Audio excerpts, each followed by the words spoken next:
આજના સમયમાં marketing yard માત્ર પાક વેચવાનું સ્થળ રહ્યું નથી, પરંતુ એક સ્માર્ટ હબ બની ગયું છે. તો પહેલાના જમાનામાં ખેડૂતોને શેઠિયાઓ પાસે માલ વેચવા જવું પડતું હતું, અને હવે યાર્ડમાં તોલ માપ સીધો થાય છે અને માલ વેચાય છે. ત્યારે રાજકોટ માર્કેટિંગ યાર્ડમાં શું ભાવ મળી રહ્યા છે અને કેટલી આવક નોંધાઈ રહી છે, ચાલો જાણીએ. નમસ્કાર દર્શક મિત્રો, બેસ 90 ન્યૂઝમાં આપની સાથે હું છું નેહા પટેલ. સૌરાષ્ટ્રના સૌથી મોટા ગણાતા રાજકોટ માર્કેટિંગ યાર્ડમાં વહેલી સવારથી જ ભારે ચહલપહલ જોવા મળી રહી છે, અને આ સાથે જ હરાજીનો પોકાર પડે છે અને વેપારીઓ જ્યારે ભાવની બોલી લગાવે છે. ત્યારે રાજકોટ માર્કેટિંગ યાર્ડમાં કપાસની 1200 ક્વિન્ટલ આવક નોંધાઈ હતી અને કપાસનો મણદીઠ ભાવ 1601 રૂપિયાથી લઈને 1821 બોલાયો હતો. આ સાથે જ ઘઉંની 7200 ક્વિન્ટલ આવક નોંધાઈ હતી અને આ સાથે જ ઘઉંનો મણદીઠ ભાવ 425 રૂપિયાથી લઈને 630 બોલાયો હતો. વાત કરીએ તુવેરની આવકની, તો તુવેરની 1070 ક્વિન્ટલ આવક સાથે તુવેરનો મણદીઠ ભાવ 1375 રૂપિયાથી લઈને 1608 રૂપિયા બોલાયો હતો. અને આ સાથે જ વટાણાની પણ આવક જોવા મળી હતી, એટલે કે વટાણાની 1400 ક્વિન્ટલ આવક સાથે વટાણાનો મણદીઠ ભાવ 730 રૂપિયાથી લઈને 1150 બોલાયો હતો. વાત કરીએ જાડી ઝીણી મગફળીની આવકની, તો બંને મગફળીની આવક 400 ક્વિન્ટલ નોંધાઈ હતી અને જાડી મગફળીનો ભાવ 1350 થી લઈને 1575 બોલાયો હતો. તો ઝીણી મગફળીનો ભાવ 1400 થી લઈને 1634 રૂપિયા બોલાયો હતો.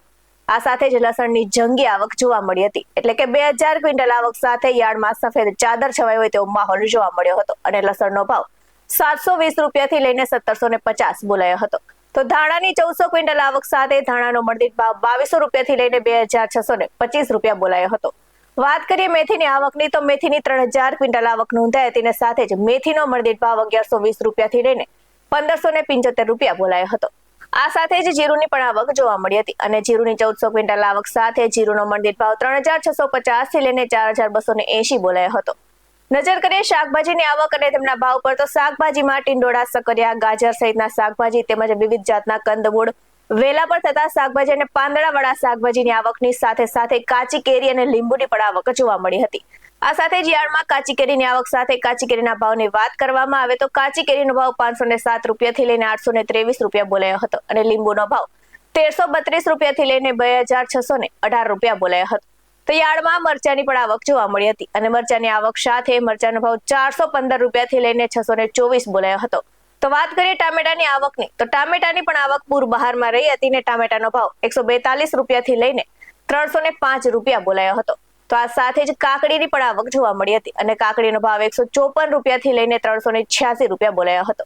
તો આ સાથે જ રાજકોટ માર્કેટિંગ યાર્ડમાં ઉનાળુ શાકભાજી, ફળોની પણ આવક જોવા મળી હતી અને ખેડૂતો પણ આવી પડ્યા હતા.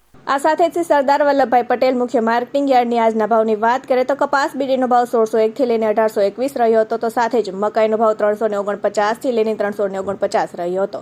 તો ચણાનો ભાવ 1161 થી લઈને 1850 રહ્યો હતો. તો વટાણાનો ભાવ 730 થી લઈને 1150 રહ્યો હતો અને તલીનો ભાવ 1800 થી લઈને 2368 રહ્યો હતો. તો સાથે જ કાળા તલનો ભાવ 3000 થી લઈને 3944 બોલાયો હતો.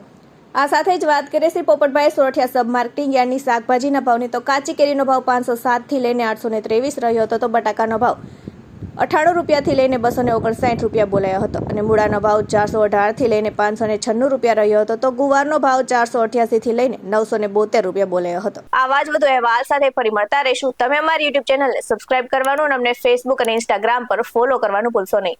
બાકી અવનવી અપડેટ્સ મેળવવા માટે આપ જોતા રહો બેસ 90 ન્યૂઝ. નમસ્કાર.